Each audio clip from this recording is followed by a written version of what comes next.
Steven's son and my stepchild Ryan has always hurled verbal abuse at me.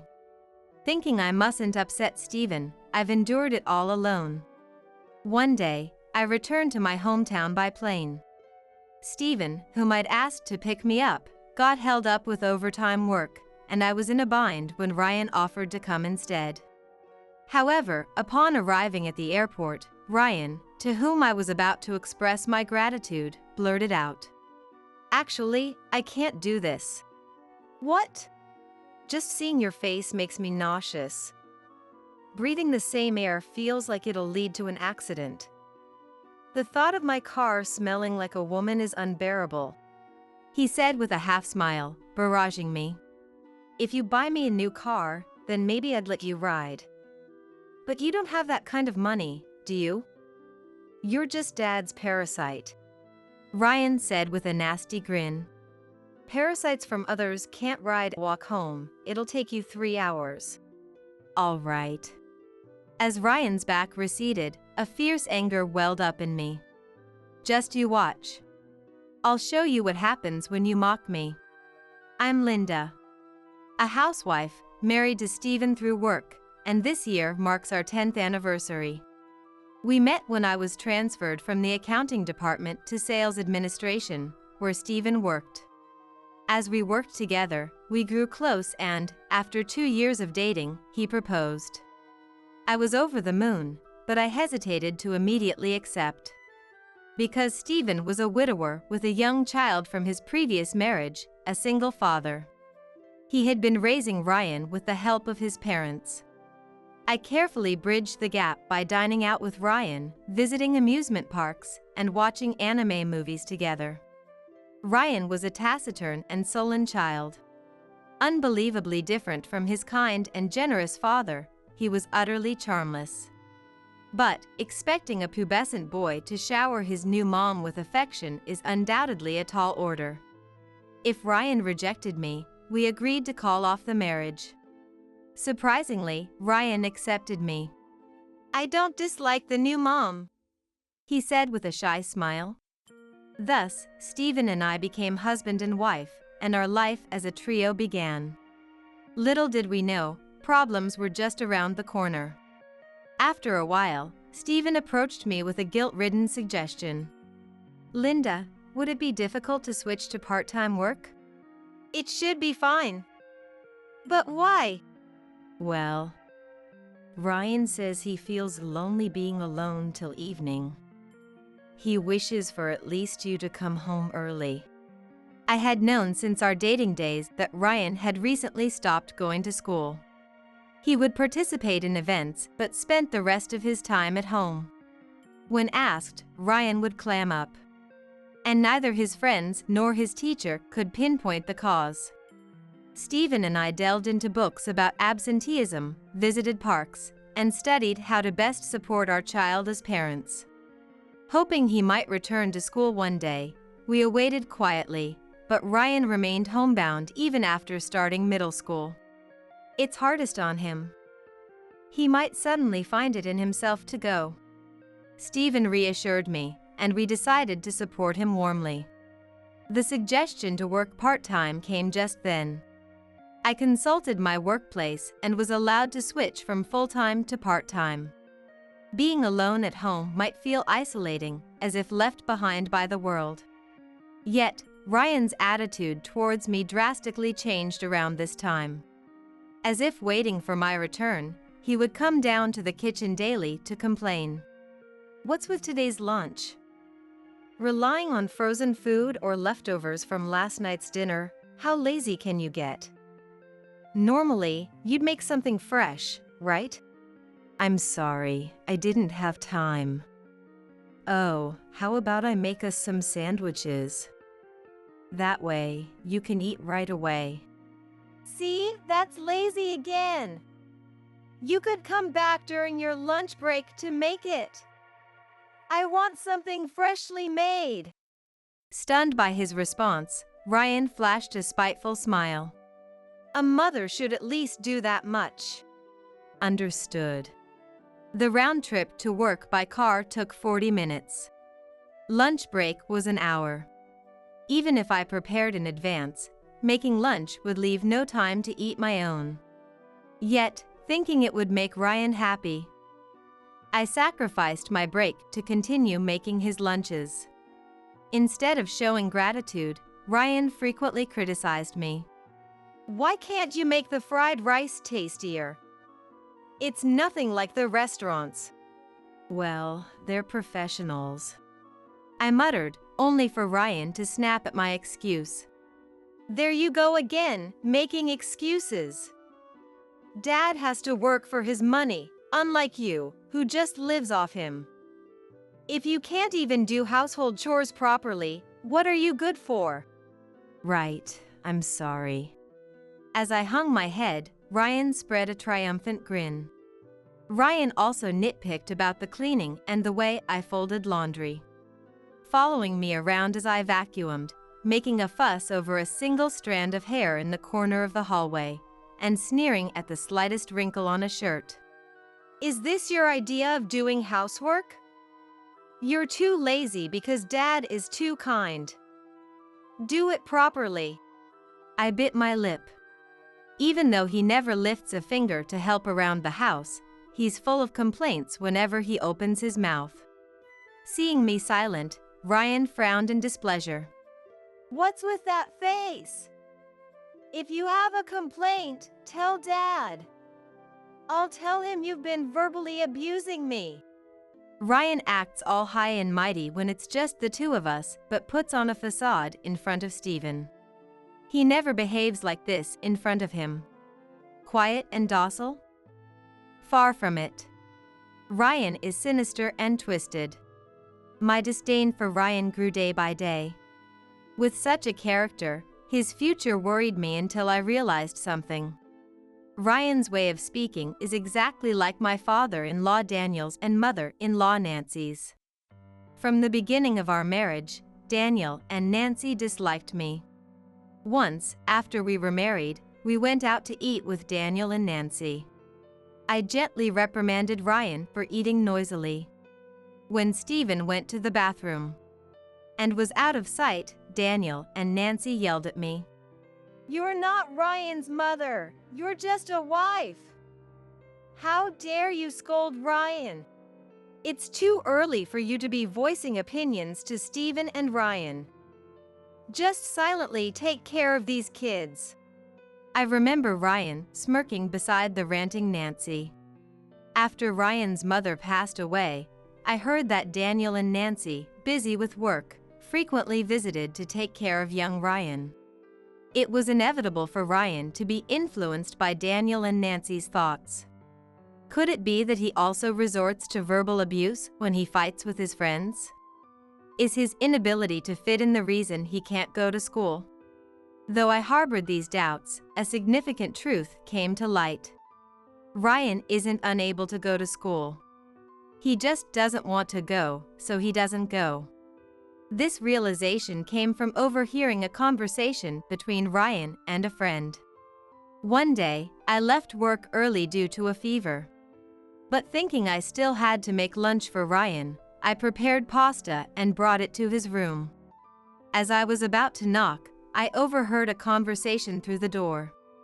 "While the others are stuck listening to boring classes, I'll level up and get stronger. Gotta grab some good items." Listening in, Ryan burst into laughter. "I'm gonna have Dad buy me a new console and the latest game release. He thinks I'm distracting myself from the loneliness of not going to school by playing games. Thinking I'm skipping school to play games, what an idiot." Unaware I was listening, Ryan continued his cheerful conversation. "My mother? She's useful for doing various chores. Plus, I can take my anger out on her when I'm pissed. Glad she married into the family." I felt dizzy. Looking back, Ryan's room was always filled with the sound effects of games. I couldn't believe he was skipping school just to play games.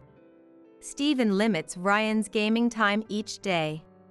So, by the time Stephen comes home, Ryan's always watching TV in the living room, pretending to adhere to the rules. Certainly, Daniel and Nancy must have allowed Ryan to play games to his heart's content from a young age, making it a habit.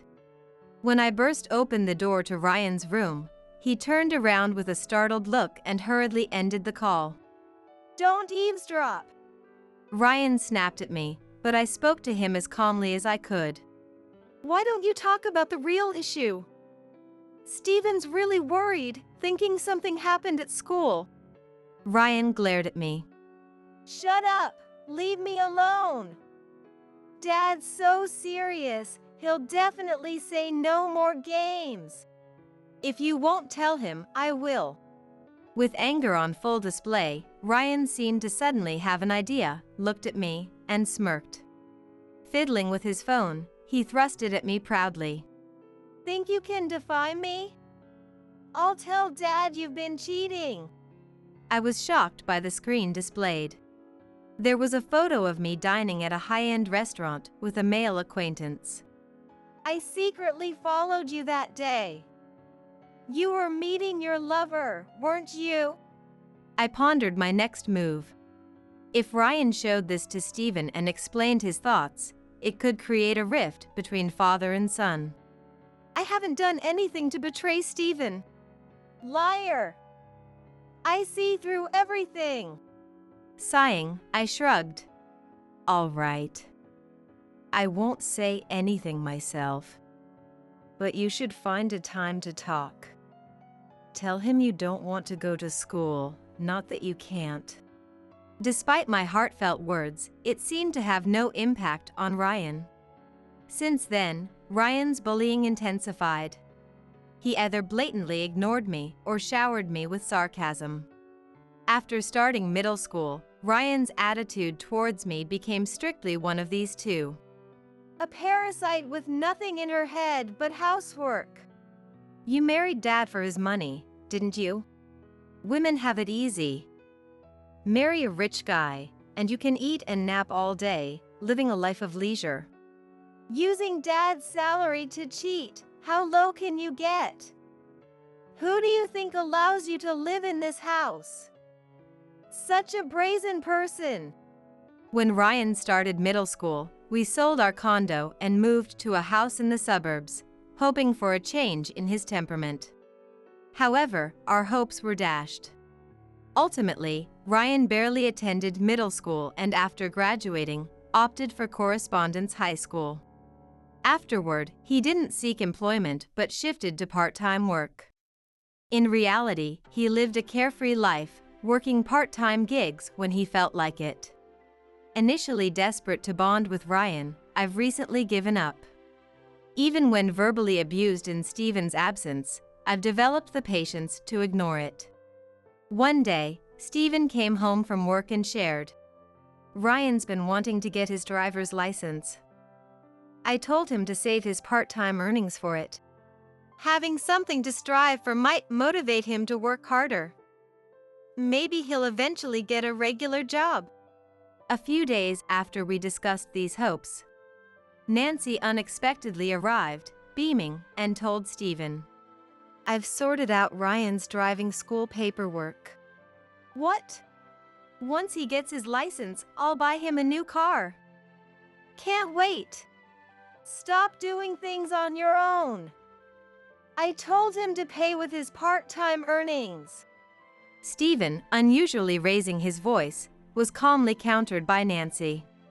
"Ryan earns so little, poor thing. We have to help him." Seemingly resigned, Steven didn't protest further against Nancy. As expected, Ryan skipped part-time work to attend driving school, got his license, and Nancy bought him a luxury car, which he used to show off to his friends.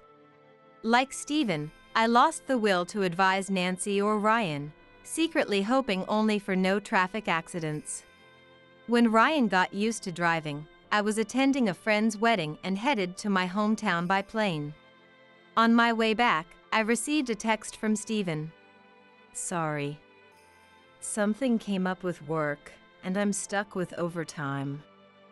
Not sure when I can leave. I'm not confident driving." Having trouble with long drives from the city airport, I had asked Steven for pickups. It's okay, I'll catch a cab. I replied. After the last bus, walking from the station is too far. Unexpectedly, Stephen replied. Ryan will pick you up from the airport. You're not fond of cabs, right? I pondered for a moment. Ryan's picking me up? Pleasing, yet the thought of being alone in a car with him was suffocating. Ryan wants to show off his driving skills. I chuckled. Maybe he does have his charming points. Guess I'll take up the offer then. I think that'll be better. I'll tell Ryan. Soon after, a text from Ryan arrived. Wait in the lobby. Though blunt, the message was a pleasant surprise. Hoping this might bridge some distance between us. I harbored a secret hope. Eventually, the plane landed at the airport. After completing the procedures, I headed to the lobby, pulling my suitcase. Seeing Ryan from a distance as I waited on a chair, I stood up. Thanks for coming to pick me up, I said, and Ryan responded with a smirk. Actually, I can't do this. What? I hesitantly asked. Is it because you drive roughly? I'm not good at driving either, so I don't mind. It's not that, idiot. Ryan twisted his mouth. Just looking at your face makes me nauseous. If I breathe the same air as you, it feels like I'll crash. I can't stand the thought of my precious car smelling like a woman either. He ranted while looking at my confused face. If you buy me a new car, then maybe I'd let you ride. But that's impossible, right? You're just Dad's parasite. Ryan said with a disgusting smile. Parasites from others can't ride or walk home, it'll take you 3 hours. I stared at Ryan's face. It took me a while to comprehend his words. Hey, did you get that? Is your brain okay? All right. As for Dad, don't tell him. Just say you walked home for exercise. Maybe you'll lose some weight. Be grateful to me.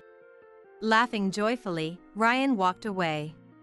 Watching his receding back, intense anger welled up inside me. I had always endured his behavior, worrying that exposing Ryan's true nature would sadden Stephen or damage their father-son relationship. But I've reached my limit. Just you watch.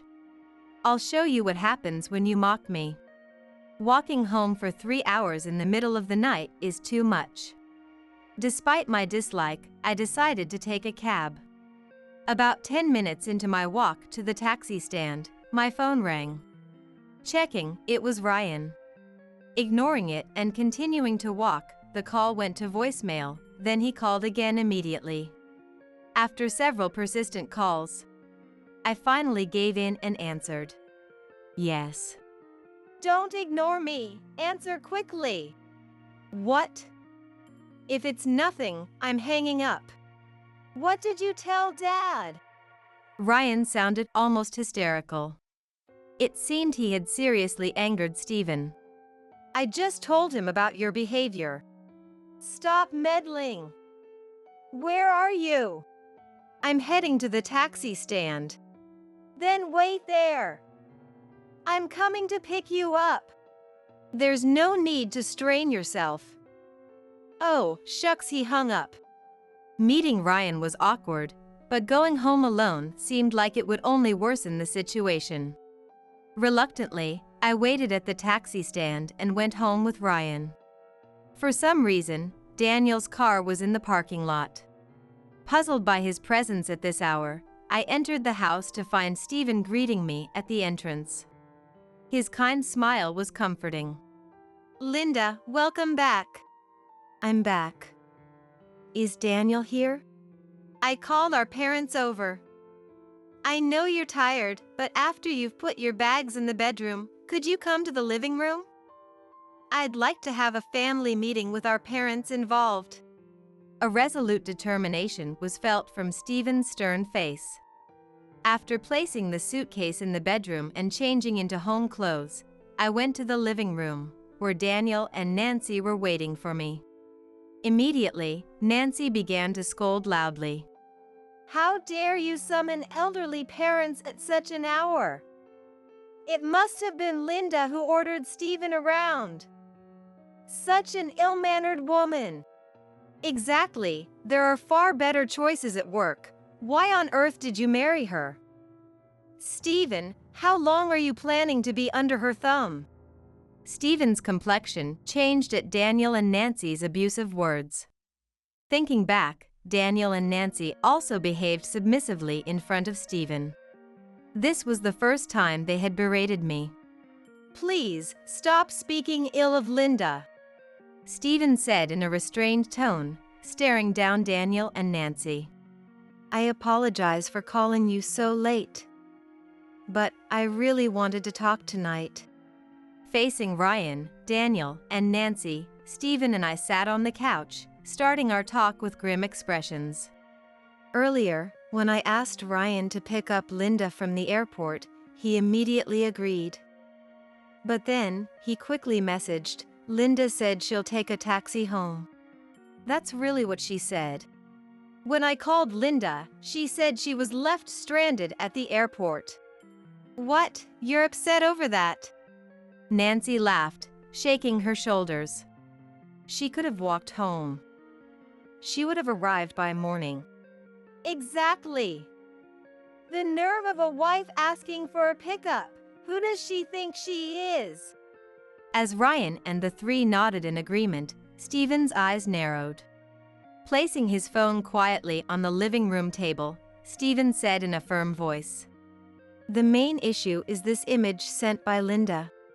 Daniel, Nancy, and Ryan all paled as they looked at the cell phone. What the heck? Looking helplessly at Daniel and Nancy, they turned away uncomfortably, choosing silence. Displayed on Stephen's mobile phone were messages exchanged between Ryan, Daniel, and Nancy. Ryan, I heard you can't go to school from Stephen. Are you feeling unwell somewhere? Grandpa, Grandma, don't worry.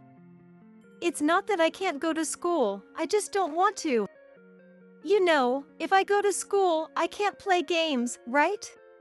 Oh, I thought you were struggling because you're sensitive and it's hard being around noisy teachers and friends. Keep it a secret from Dad, and I want to spend money on games, but I don't have enough allowance. Would $10,000 be enough for now? I'll transfer it to your account without Stephen knowing. Kids want to play, right?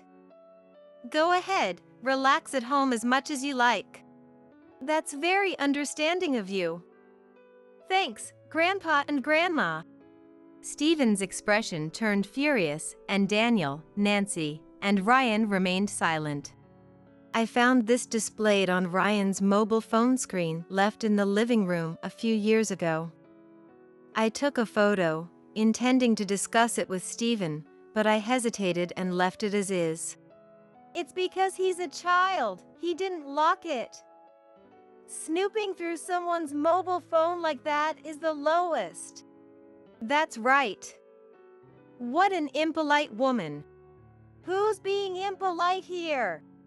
Stephen shouted, glaring at Daniel and Nancy with anger and frustration. Dad, Mom, why did you give Ryan such a large sum without consulting me? Because he said to keep it a secret from you. Daniel and Nancy sulked. Isn't it fine to give a grandchild some allowance? Yes, that's right. And the problem is Linda snooping on Ryan's mobile phone, a total stranger. Outraged, Daniel and Nancy were met with my angry retort. Oh, is that so? Then, let's report Ryan for borrowing money without permission from a stranger. Huh? I took the phone again, showing a different image. It was the credit card statement I had saved in a photo before. Ryan was the only one showing panic among those who looked puzzled. $5,000 on game charges? Linda, this is... Yes. It's the money Ryan borrowed without asking from me. Don't lie. Ryan would never do something like that. Nancy, who had screamed, hurriedly covered her mouth. Seeing Ryan pale, she seemed to realize. I was shocked to see almost no balance left, even though I had put money in the account. I shrugged. When I checked the statement, it was used up to the limit for game content. Ryan, you had registered my card number for online game payments without permission. Household items and such are bought with Linda's card. To make it readily usable, it's kept in the bedroom drawer with a note of the PIN, because I tend to forget the numbers. Stephen added. It never crossed my mind that Ryan would use it without permission. But why do such a thing when it's bound to be discovered immediately? Shut up! It's fine, we're family, aren't we? Ryan retorted in frustration. Daniel and Nancy fought back. Stingy, aren't we? It's just $5K, it's not a big deal. Yeah. Don't complain, being just the son's wife. It's because you spoil him like this that Ryan has become so selfish. Stephen raised his voice. Standing up abruptly, as if he couldn't stand it anymore, he glared at Daniel, Nancy, and Ryan. I appreciate that you looked after Ryan when he was young and I was busy with work. But it's absurd to give him a large sum of money and let him do whatever he wants. Ryan, you too. Using your parents' money without any remorse? Daniel, Nancy, and Ryan exchanged looks, their lips pursed in dissatisfaction. It's unreasonable to complain about spoiling our grandson. If there's a problem with Ryan's upbringing, it's the mother's fault. Children grow up imitating their mother. It's Linda's upbringing that's lacking. That's right. Linda, take responsibility. Pointed at by Daniel, I was speechless. Beyond anger, I could only laugh. My responsibility? Because it's the truth.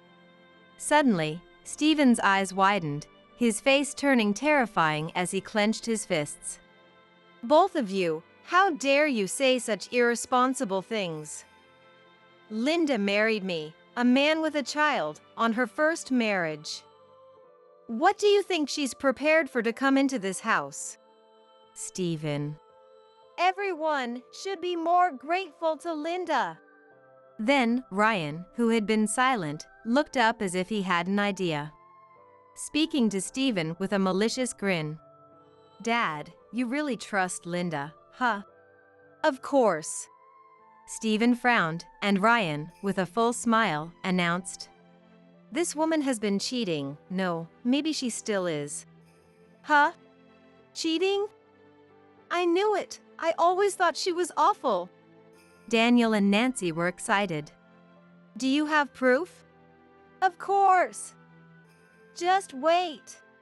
Ryan, with a dubious look from Stephen, scrolled through his cell phone, hastily searching for the supposed evidence photos. Ah, found it. Let's see. Daniel and Nancy, looking pleased, peered into the screen. I'm smart. I kept the photos from that time. Good job, Ryan. Daniel spoke to Stephen as if soothing an unruly child. You've woken up now, right? Divorce this woman quickly. If you want a wife as a housekeeper, you can find another. Yes. She should be grateful just to be housed here, and yet she dares to act like Ryan's mother. How annoying. Right. You're just leeching off Dad, and yet you have the nerve to cheat. How shameless. Ryan also spat out angrily. Dad, you're too blind. Next time you marry, choose someone younger, prettier, and more obedient. 40 years old with an average face, geez, sorry for being defiant. Anger boiled within me. So, get out, cheater. This is mine and Dad's house. I haven't cheated. Looking up at Stephen, I said, and he nodded as if he understood. After peeking at Ryan's phone, he met my gaze and sighed deeply. Ryan, you followed Linda? Yeah. She dressed up and went out, all for no good reason. It was a dinner with a friend. She does once a year. Yeah, cheating with a man. Wait, what? Surprised, Ryan, Daniel, and Nancy faced Stephen's grim expression. January 4th, at a restaurant in front of the station. He's a longtime friend of mine and Linda's college classmate, coming back from overseas duty for Christmas, so we decided to have a meal together. Only he and I are in this photo, but after this, Stephen, who had finished work, joined us. See, the table is set for 4, right? True. Daniel and Nancy, scrutinizing the mobile phone screen, looked towards Ryan. Huh, really? Now that you mention it, I sort of recognize this person. Oh, he's Dad's friend. Ryan scratched his head and laughed it off with a haha. Yet, it seemed he had not run out of complaints about me, pointing at me and hurling more insults. But there's no denying this woman is living off Dad. He's even paying the mortgage. Nancy jumped on the bandwagon. Exactly. And yet she acts all high and mighty. Who does she think she is? I've never once thought of you as my mother. I actually wanted to oppose their marriage, but she forced her way into our home. No, you accepted me, and that's why we got married. What are you even saying now? It's obvious she married Stephen for his money. Wake up, Stephen. You're being deceived. Stephen, shaking off Nancy's pleading, stated firmly. Ryan, you said you wanted me home early, so I switched to part-time, remember? Huh? Did I say that? I feel guilty for leaving all the household chores to Linda while I'm caught up in work. And you have no right to talk, not working much and just playing games all day at home. Stephen looked at Ryan and pointed out sternly. In fact, it's thanks to Linda that we can live in a spacious house. Be grateful to Linda. Huh? This house was bought by Linda. Ryan was shocked. What do you mean? Linda suggested that if Ryan, who's not attending school, is going to stay home, a house in the suburbs would be better than a condominium near the station for him to feel more at ease. Stephen turned to Ryan, who was at a loss for words. Linda asked for it. She didn't want you to feel uncomfortable, so she wanted it kept a secret from him. But I should have told you sooner. Ryan turned pale. I contribute my salary too, so it's mine and Linda's house. By the way, Ryan, since you started working, have you contributed even $1 towards living expenses? Hey, don't tell Ryan to leave, okay? Daniel, Nancy, and Ryan were flustered. Linda, the cheating was just a misunderstanding, and we didn't know this house was bought by you, right, Ryan? Yeah. If it's a house you bought, then there's no need for me to leave. Ryan smiled at me ingratiatingly. Let's forget what happened and get along, Mom. We're family, after all, so you'll forgive me, right? Looking forward to living together. Ryan, trying to cozy up to me, finally infuriated Stephen. How dare you say such things, shameless! At Stephen's roar, Daniel, Nancy, and Ryan trembled. If Dad, Mom, you care so much about Ryan, why don't you live together? I'm done taking care of him. As of today, our ties are severed. Don't ever show your face again. How cold, Stephen.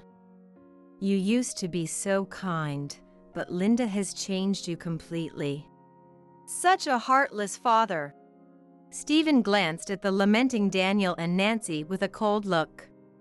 Fine. Ryan, come to our house from today. Let's live together. Thanks, Grandpa.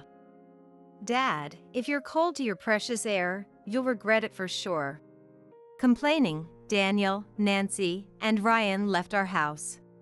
Living with them, Daniel and Nancy seemed to grow weary of Ryan's selfishness. Despite living with elderly Daniel and Nancy, he never helped with housework. He spent more time playing games than working, and when his part-time earnings ran out, he'd beg for pocket money from Daniel and Nancy, who lived on their pension. "Stephen, could you take Ryan back? I think parents should take care of their children." If things go on like this, our pension ND savings will be eaten up by Ryan. Please, take him back.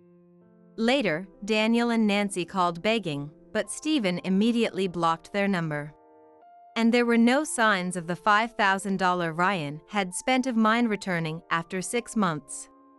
When I contacted Ryan, his reply was appalling.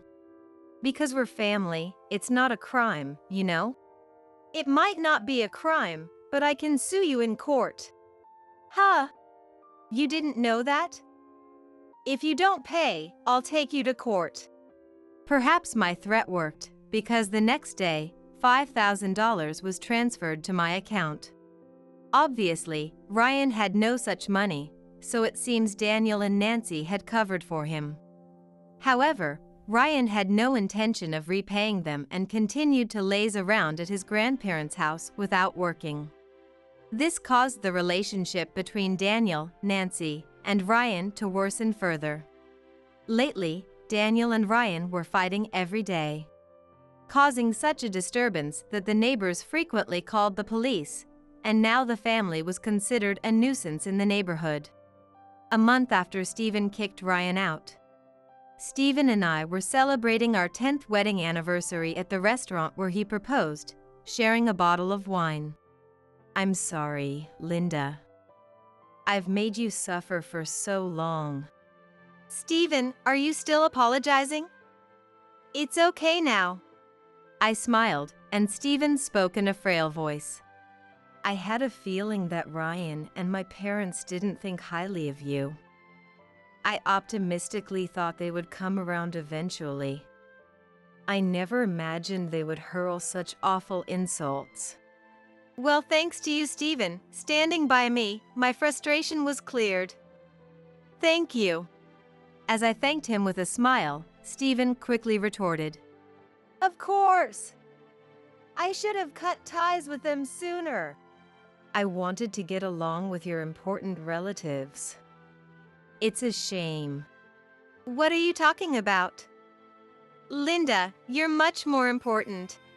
Stephen's gentle voice and smile warmed my heart. I felt grateful all over again for marrying this man. Though we never managed to understand Ryan, Daniel, and Nancy fully, I was determined to grow old together with Stephen.